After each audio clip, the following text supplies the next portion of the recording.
And Karen's a big badass too, so. Oh, thank you so much, Tanya. I'm so happy to be here. So thank you to Tanya and to Tina for inviting me, and I'm so happy to see you all today. I'll just tell you how this book came about.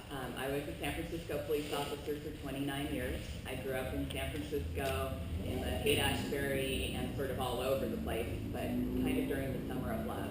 And my parents came to San Francisco from the East Coast because they wanted to be beatniks. They were following Ferlinghetti and all of that movement, and very drawn to City Lights bookstore and that whole neighborhood, the North Beach area. And so I grew up with this counterculture family, and as time went on, they became very connected with the hippie movement and so forth. And as a result of my mother's illness, she was mentally ill. She was diagnosed eventually with manic depression. Because of her illness, she was often taken off by the police. And so she hated police. My mother could not have hated cops more. She thought they were Nazis and stormtroopers. But for me, the police represented, security, a way to get away from my mother. They were going to usually be taking me to a place that was safer than where I was with her. And so I really kind of looked to the cops as sort of representation of what was normal in the world, if there was such a thing. So anyway, I grew up and I decided to join the San Francisco Police Department when they first opened the doors to women. And part of that was also I was a pretty avid feminist. And I didn't like the fact that men were saying that women aren't strong enough to be cops and they're weak and they're too emotional. And it was like, well, I was 21 years old and I had a chip on my shoulder and I was like, I could do this job. Why can't I do it? I'm just as strong as a lot of guys I know. So there was that too. So I always sort of knew I wanted to write this book because I knew I'd had a weird story that might be interesting to somebody. But what really motivated me to write it was after I got breast cancer, which happened in my 29th year in the police department, I decided to quit the police department. My daughter was still 8, she was pretty young, and I wasn't sure how long I was going to be around, if I was going to beat the cancer, if I was going to not make it, but I wanted my kids to have the story because I thought it was a pretty unusual story, and kind of nobody else had really written a story of what it was like for the first women cops. We had sort of G.I. Jane, and we had a few of those type of stories, but we didn't have this particular one. So I went through all of the trifecta of cancer treatment, the surgery, the chemo, the radiation. And then I decided I'm not going back. I'm going to be a writer. I've always wanted to be a writer. If not now, when? And I decided if I do get the privilege of having a second chapter of my life, then this is what I want it to be. I want it to be pursuing art, if you will. Sounds a little ridiculous, but pursuing my dream. And so that's what I've been doing. I've been fortunate enough to be able to do that. So anyway, I'm just going to read to you, I'll first read you the opening. One of the first things that we had to do, there were 4 steps to the testing to get into the police department. I say there were 4, there were actually 3. The 3 were the written test, the physical agility test, and then finally an oral interview, and also a medical exam that happens in there somewhere. But I say for me there were 4 steps, the 4th step being I had to break the news to my mother that I wanted to be a cop, and that was really the worst step of all. But I'm going to read to you from the beginning of the pre-training. I don't know what I'm in for. I was, at the time that I signed up, I had graduated from Berkeley with a degree in French, which was fairly useless. I had no safety net whatsoever. I had no family besides my mother, who was on SSI and not very reliable. I had just no really marketable skills. The French degree wasn't going to really get me anything. I was working as a serving wench in a Renaissance bar, which was lucrative, but kind of a humiliating job, and not really something I could imagine doing as a geriatric wench. I was a serving wench. So I can really see that, myself in this corset at age 60 or whatever. So, I was really, really stumped about what I was going to do. And then I was sitting in Vesuvio's bar, ironically, just next to where my parents met, and I saw a woman cop driving a police car up Columbus Street, and she looked like me, and I saw myself in the car, and I told my best friend, look, it's me, I'm supposed to do this. And this was at a time where there were very few women cops. They had just come into the department. Growing up, I never thought it was a possibility for a woman to be a cop, so it never occurred to me to be one. And I think it's really cool that girls now grow up, and if that's what they want to do, it's just a given that option, but 30 years ago it was like really unusual. So I did, just a tiny bit of research about what I was going to have to do, and I found out they gave some training for the agility test. So this is the scene where I went in for the training. The agility test had me more nervous. I wasn't sure what level of physical fitness was expected or how stiff the competition might be. To be on the safe side, I decided to attend the free training offered by the city. The training class met in the evening at the Hall of Justice gym. The two female officers in charge were attractive and very fit. I'll call them Thelma and Louise. The group of 15 Academy hopefuls, all women, varied in age and fitness. While I was not particularly sporty, I'd done weight training in college and was strong. If you created a fitness chart with the Pillsbury Doughboy on one extreme and a Navy SEAL on the other, I would have fallen somewhere in the middle. The agility test consisted of an obstacle course where we were to run a few laps around the gym, hop onto a low balance beam, run along it without falling, jump over a 6-foot wall, drag a 150-pound dummy-shaped sandbag 50 feet, and hoist the dummy onto a low table, folding his arms and legs over him. Finally, we would take a grip strength test. The whole event was timed, and we would be ranked according to speed. Louise started us on working on the dummy drag first. I tied my long hair back in a ponytail and hoisted the dummy under his armpits without much effort. I hauled him across the room, heaved him on top of the platform, and folded his legs in record time. I nodded in satisfaction. Months of toting trays of fishbowl-sized margarita glasses and manhandling drunken customers had paid off. The wall was another story. I had never before attempted to hurdle myself over a 6-foot wall, but after displaying my superior dummy dragging skills, I was a bit full of myself. I got in line for my turn. So far, no one ahead of me had made it over. The wall was a smooth, solid hunk of golden wood. Its glossy shellacked finish offered no footholds or traction. When my turn came, I ran to the wall and jumped to grab the top as I'd seen the others do, but I struggled to pull myself all the way up. Hanging there, feet dangling uselessly, I tried again and again to haul myself over. Finally, I surrendered and dropped to the floor like rotten fruit. I watched as the women in line behind me also failed. We each took our turn, we jumped, hung, gave up, and dropped. After each turn, we whined, roused, and commiserated. This wall is too high. This wall is too slippery. This wall is sexist. This wall hates people who have breath. I wondered if the naysayers were right. If I couldn't even get over this wall, maybe I didn't deserve a spot in the department. Thelma and Louise had been watching us do our routine for some time without comment. You girls can get your asses up over that wall just as fast as the guys can, Thelma finally said. We looked at each other skeptically. You just have to know the trick. Women can't do things the same way as men do. Our strength is in our legs, lady. Thundered by.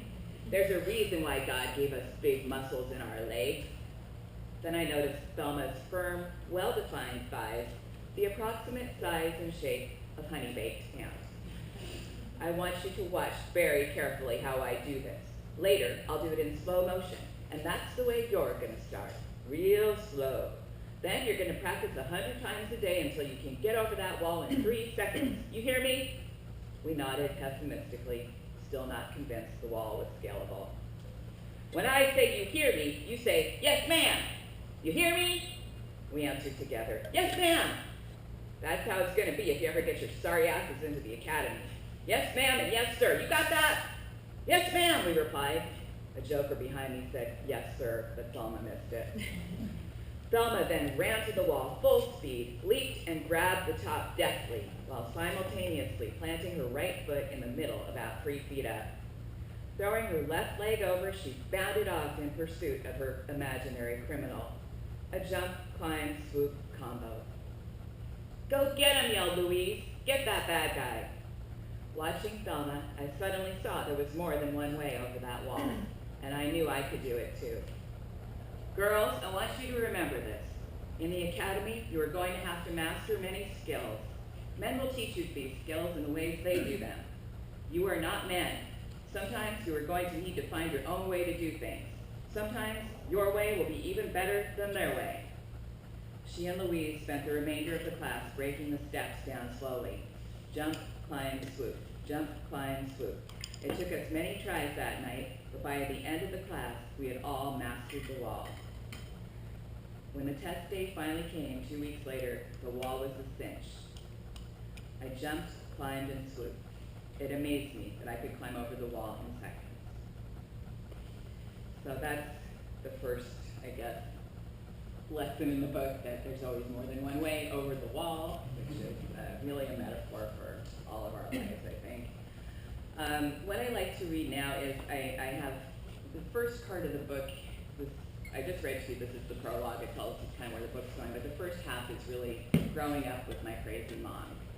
And the opening to the first chapter will kind of give you an idea of what that's like. I was committed to a mental institution before I was born. So that's kind of where that's going. That's like, the whole thing. So I like to read these two sections, one from the first part, and the second half is about becoming a cop. The first part sort of represents Karen as victim, little Karen who kind of did not know how to fight back and was perpetually being victimized by the people around her, and then Karen as victor in the police academy later. So I will read those, if you will be so kind to let me find them first.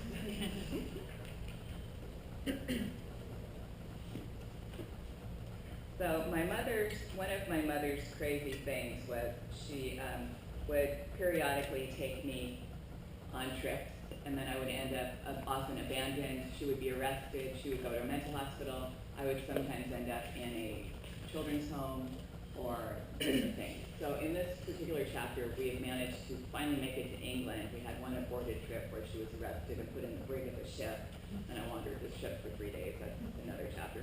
But now we've made it to England. We've lived there for almost a year, and she's been arrested, and I've been taken to a children's home, and I'm 13. The children's home. The Victorian children's home stood on a hill above the craggy Sussex coast, the whitewash blistering from the ravages of the sea salt air. The building, drafty and damp, reminded me of a set from a horror movie. Full of mysterious rambling hallways leading to vacant rooms, upstairs were 2 large dormitories. The girls contained 40 small beds in 2 straight lines, recalling Madeline's little Paris school. But this house was covered in fog, not sunshine and vines. Mr. Stevens, a gloomy-faced, middle-aged man who ran the home with his family, showed me into the girls' dormitory and pointed out the 2 available beds. I slid my suitcase underneath one when he left me alone. I searched my cardigan pocket for the wad of cash. I counted 200 pounds, a decent amount of money. Mom must have made a withdrawal before she was arrested. I told myself she had predicted something like this and left the money for me intentionally.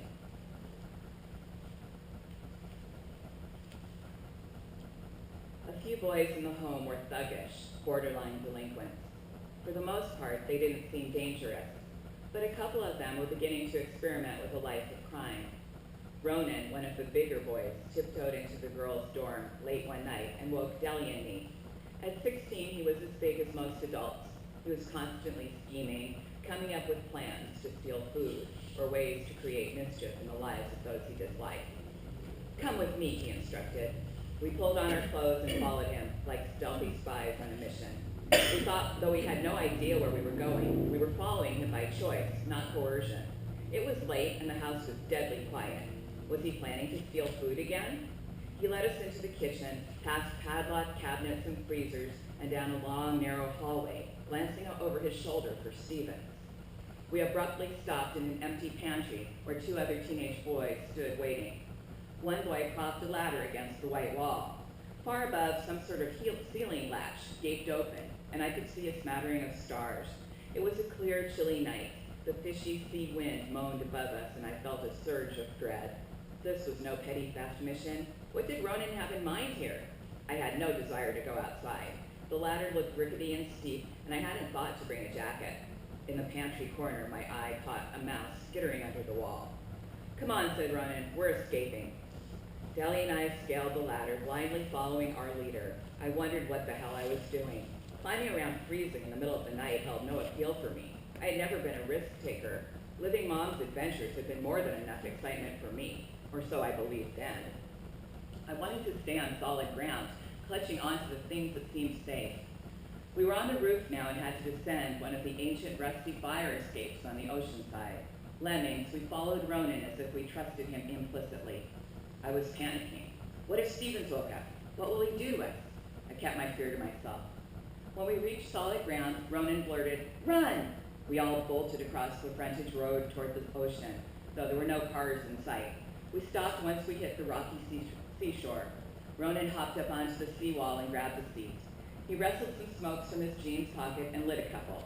I didn't smoke, but what the hell? I was an escaped prisoner now. Who knew what I was capable of? I took one and inhaled, coughing and wheezing. "So what's the plan, mastermind?" asked Deli. "That's a good question. We're running away. To where? If any of us had a place to go, we wouldn't be in the orphanage in the first place." "I don't know," said Ronan. "I just wanted to have me a fag." "You've got to be kidding," I said. "We escaped for a cigarette? Let's just go back." We filed back at his bullying attitude that had been more than bravado. "Ronan, I thought we were friends." I was trying to come up with a way to persuade him. "Will you really do it with all these girls sleeping just feet from us?"